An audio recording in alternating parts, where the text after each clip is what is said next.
பயங்கரவாதத்தை ஒழிக்க எந்த எல்லைக்கும் செல்வோம் என பாதுகாப்புத்துறை அமைச்சர் ராஜ்நாத் சிங் தெரிவித்துள்ளார்.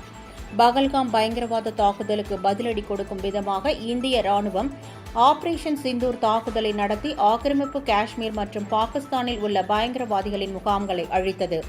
இதையடுத்து பாகிஸ்தானின் பீரங்கி மற்றும் ட்ரோன் தாக்குதல்களை இந்திய ராணுவம் அதிரடியாக முறியடித்தது. இதனிடையே கடந்த சனிக்கிழமை இரவு இரு நாடுகளுக்கிடையே போர் நிறுத்தம் அறிவிக்கப்பட்டது. இந்த நிலையில் மத்திய பாதுகாப்புத்துறை அமைச்சர் ராஜ்நாத் சிங் இன்று ஜம்மு காஷ்மீர் சென்று ராணுவ வீரர்களை சந்தித்தார். காஷ்மீரில் பாதுகாப்பு தொடர்பாக அமைச்சர் ராஜ்நாத் சிங் ராணுவ தளபதி உபேந்திர திவேதி நேரில் ஆய்வு செய்தனர். பின்னர் ராணுவ வீரர்கள் மத்தியில் பேசிய அமைச்சர் ராஜ்நாத் சிங், எதிரிகளை நாம் வீழ்த்திய விதத்தை அவர்களால் எப்போதும் மறக்க முடியாது என்றார். பயங்கரவாதிகளுக்கு எதிரான ராணுவ நடவடிக்கையில் இதுதான் பெரியது என்றும், இந்தியாவிற்கு பாதுகாக்க மட்டுமல்ல பதிலடியும் கொடுக்க தெரியும் என்று ஆபரேஷன் சிந்தூர் நிரூபித்துள்ளதாக கூறினார்.